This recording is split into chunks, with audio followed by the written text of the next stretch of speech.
Assalamualaikum warahmatullahi wabarakatuh. Bismillah, alhamdulillah, alhamdulillahirabbil alamin wa bihi nasta'in. Ala umuri dunya waddin wassalatu wassalam ala sayyidil anbiya wal mursalin sayyidina wa maulana Muhammad wa ala alihi washabihi ajmain.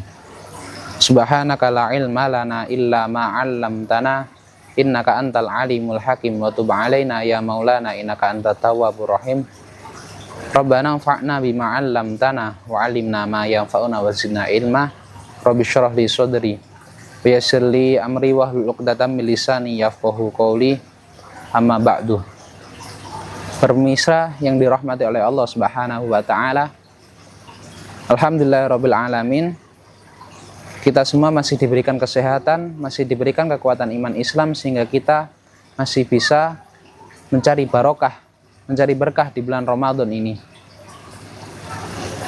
Alhamdulillah, kita semua masih bisa mencari ilmu, masih bisa menuntut ilmu, masih bisa mencari ilmu di bulan Ramadan dalam keadaan sehat wal afiyah. Pemirsa yang dirahmati oleh Allah Subhanahu wa taala.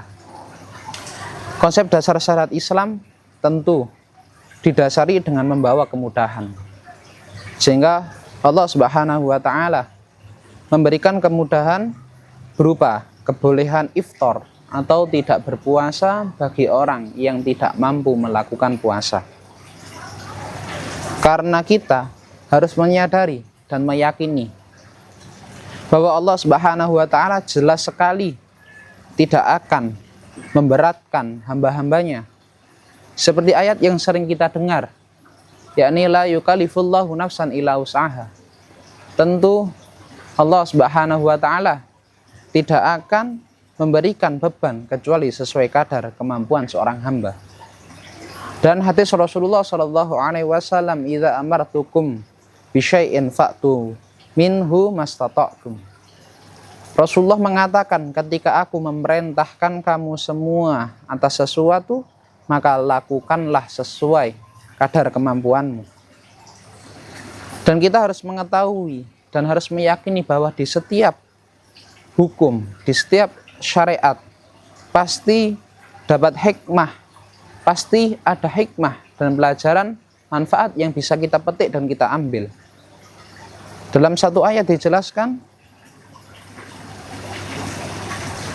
Rabbana ma khalaqta hadza batilah. Wahai Tuhanku, aku meyakini bahwa Engkau pasti tidak akan menciptakan hadza, yakni bumi dan langit seisinya ini, batila, sia-sia. Subhanaka faqina adzabannar. Baik entah hikmah, manfaat dan keutamaan tadi bisa kita ketahui atau tidak. Pemirsa yang berbahagia, tentu konsep ini, yakni konsep kebolehan tidak berpuasa bagi orang-orang yang tidak mampu, sudah diatur sedemikian rupa oleh syarak, sudah diatur sedemikian rupa oleh Allah Subhanahu wa taala Rasuluh dengan beberapa ketentuan-ketentuan yang telah ditetapkan dalam Al-Quran dan hadis. Seperti ditentukannya syarat istita', syaratnya mampu bagi orang yang melakukan puasa. Seperti firman Allah Subhanahu wa taala, wa 'alal ladzina yutiqunahu fidyatu ta'amu miskin. Dan bagi orang-orang yang berat menjalankan kewajiban ibadah puasa, maka wajib baginya untuk membayar fidyah, yaitu memberi makan seorang miskin. Faman tatawwa'a khairan fahuwa khairul lah. Faman tatawwa'a khairan fahuwa khairul lah.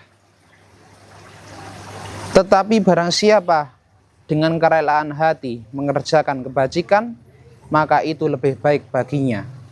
Wa antasumu khairul lakum in kuntum ta'malun. Dan puasa itu lebih baik bagimu jika kamu mengetahuinya.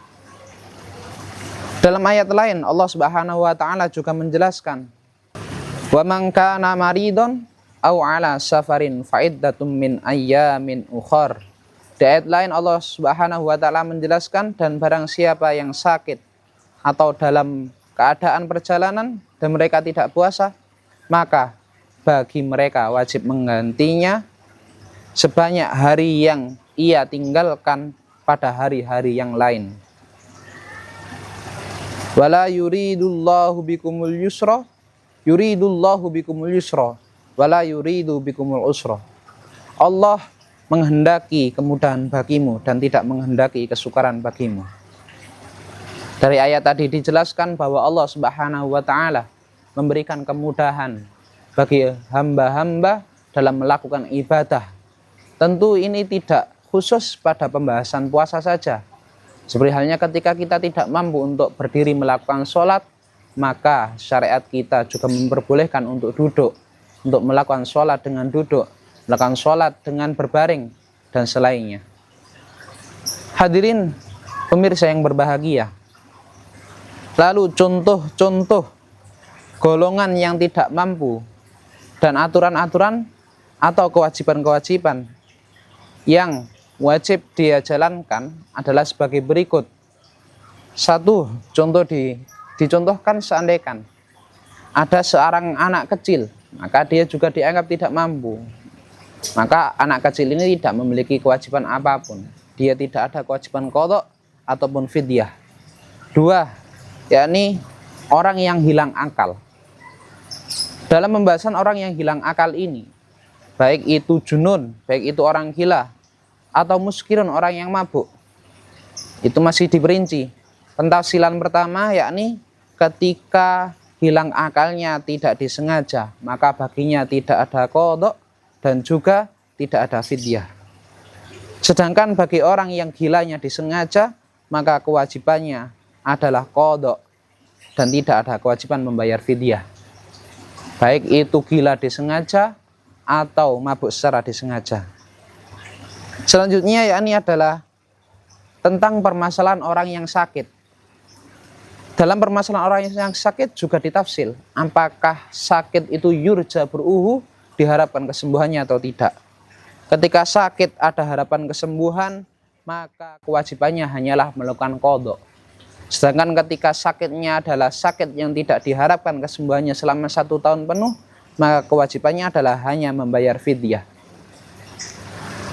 Selanjutnya, yakni termasuk contoh dari orang yang tidak mampu adalah orang yang sangat tua renta sehingga mereka tidak mampu untuk melakukan puasa.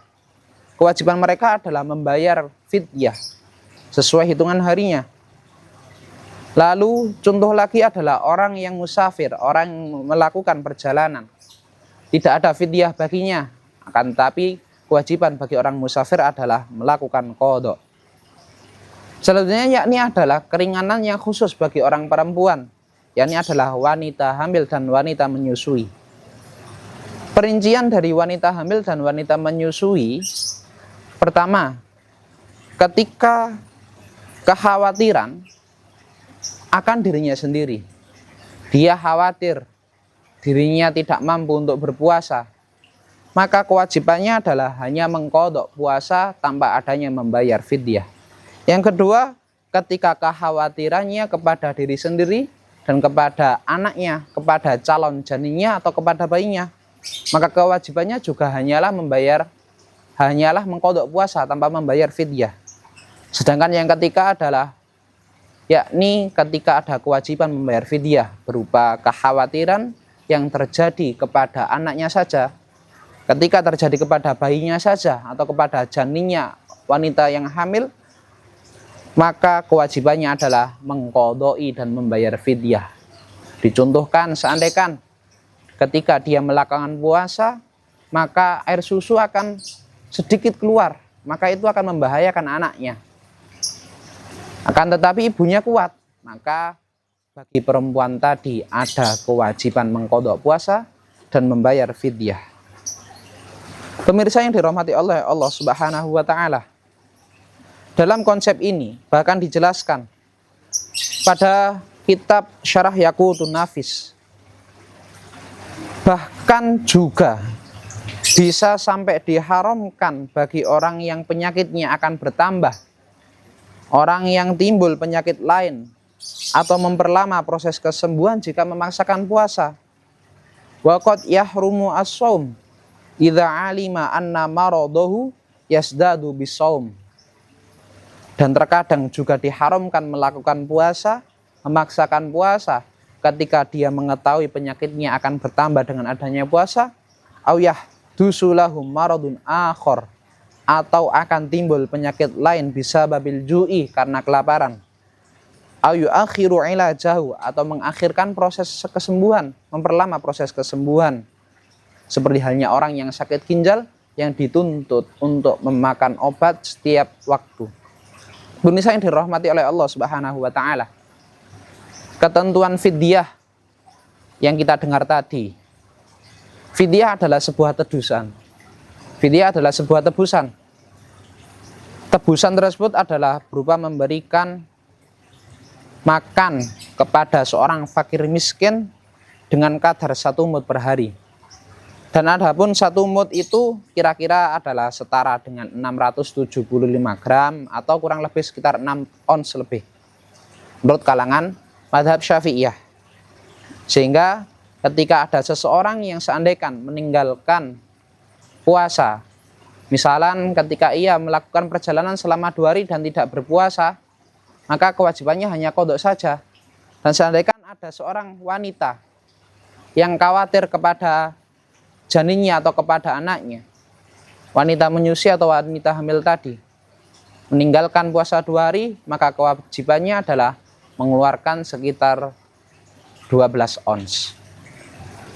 Pemirsa yang dihormati oleh Allah Subhanahu wa taala, demikian keterangan singkat tentang kemurahan syariat bagi orang yang tidak mampu menjalankan puasa. Semoga kita senantiasa mendapatkan keberkahan di bulan Ramadan ini, dan semoga kita dipertemukan lagi di Ramadan esok. Semoga bermanfaat. Wabillahi taufik wal hidayah, waridho wal inayah wal afu minkum. Wassalamualaikum warahmatullahi wabarakatuh.